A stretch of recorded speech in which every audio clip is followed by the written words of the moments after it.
Ok, donc on doit chercher une autre façon de le faire parce qu'ici, il veut qu'on s'inspire de l'exercice 5 en fait, dans l'exercice 6. Il dit qu'il permet de remplacer la troisième phrase. Cette partie, il voulait qu'on remplace une partie là, une partie du texte. Et là, il veut qu'on remplace aussi une partie du texte. On peut pas détruire tout le fichier pour... On peut le faire, on peut détruire le fichier, réécrire tout ce qu'il y avait avant cette phrase et tout ce qu'il y avait après. Il veut qu'on apprenne à gérer en fait l'écriture et autre chose dans le fichier. Comment écrire des choses, changer des choses dans un fichier, juste avec le programme Python. Donc je vais chercher, nous allons utiliser une autre méthode pour faire l'exercice 5.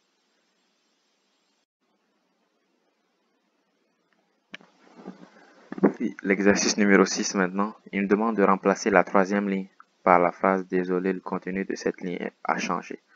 Ils veulent qu'on remplace la troisième ligne de ce fichier-là. Je dis ça, c'est la première, deuxième, troisième. Ils veulent qu'on remplace cette ligne-là par autre chose. Ce qu'on va faire, déjà, on prend le fichier, chemin fichier, on le prend ici, puis on l'ouvre. On va mettre fichier, .open,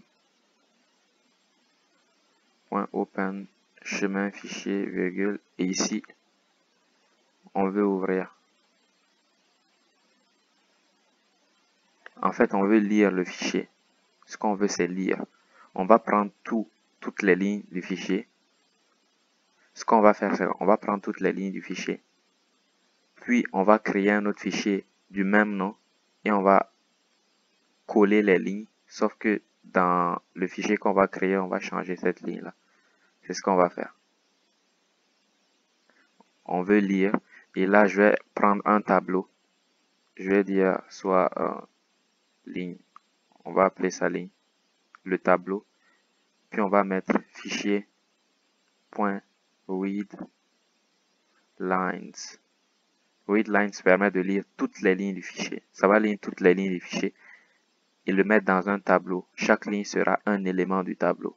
La première ligne sera le premier élément du tableau, deuxième ligne, deuxième élément. Je vais même le tester ici pour que vous puissiez voir. Je vais faire print line, print ligne et on va voir.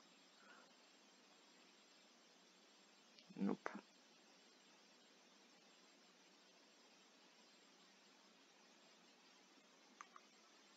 Should not define.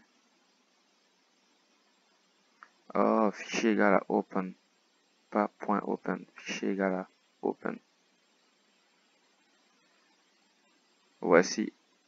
Nous avons notre A ici. Vous voyez, première ligne, c'est ça. On va peut-être raccourcir.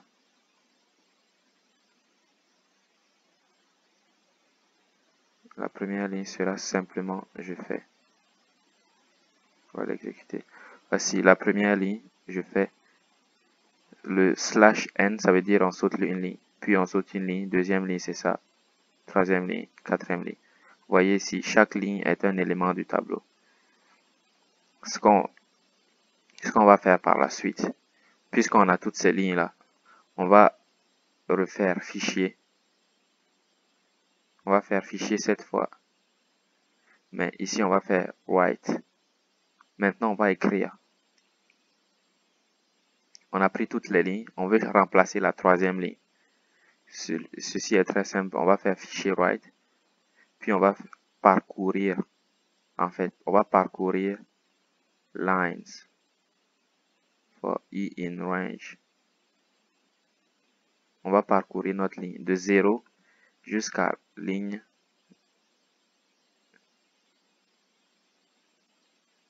jusqu'à la fin.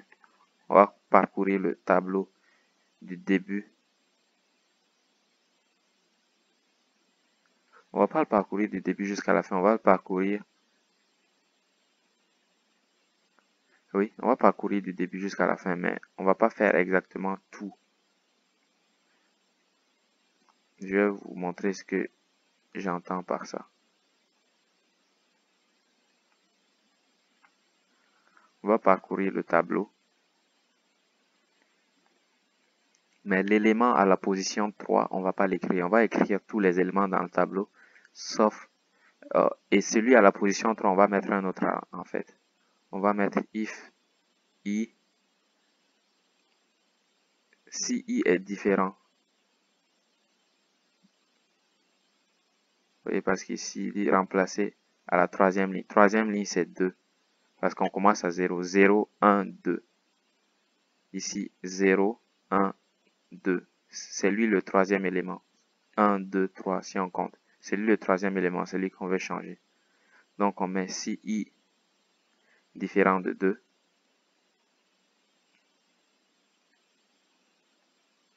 Tant qu'on est sur les autres éléments, on les ajoute au fichier. On va faire fichier .write. On va écrire cela dans le fichier. On va écrire ligne i. On va prendre l'élément à la position i et on le met dans le fichier. Mais si jamais le fichier arrive à 2, si jamais c'est l'élément à la position 2, on veut mettre celui-là. Où il est, c'est ça. On veut écrire ça à la place.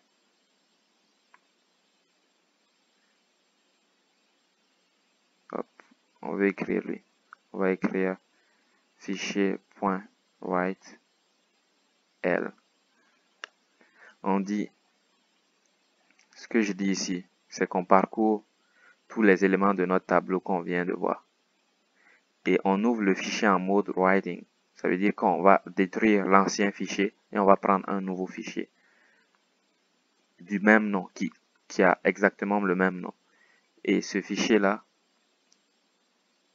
dans ce fichier-là, on va écrire. Puis on fait write pour tout élément de notre tableau. Parce que le tableau, on a lu l'ancien fichier, on l'a mis dans un tableau. Pour tout élément de ce tableau-là, il va parcourir tous les éléments.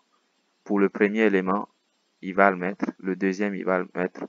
Le troisième, c'est-à-dire l'élément dont l'indice est égal à 2. Pour le troisième élément,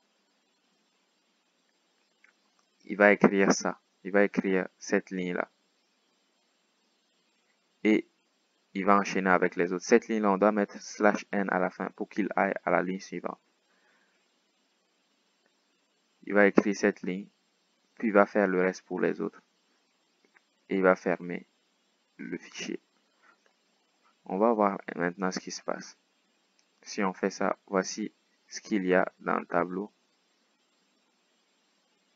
On exécute. Pouf, vous voyez, la troisième ligne vient tout juste de se métamorphoser. Je vais écrire autre chose. Là. Puis, si je vais mettre simplement désolé, on va écrire que ça. Quand je vais exécuter, le contenu du fichier va changer automatiquement. Vous voyez, là, s'est transformé en désolé. C'est comme ça qu'on change un élément dans un tableau. On lit d'abord tout le tableau, on prend toutes les lignes du tableau, puis on remplace les éléments qu'on veut. Ici, c'est prendre toutes les lignes du tableau qu'on met dans ligne. Puisqu'on a tous les éléments qui étaient dans le fichier. Si on veut mettre l'élément 1, on le met. L'élément qu'on ne veut pas mettre, on ne le met pas. L'élément qu'on veut transformer, on le transforme. On le remplace par un autre élément. Et ainsi de suite.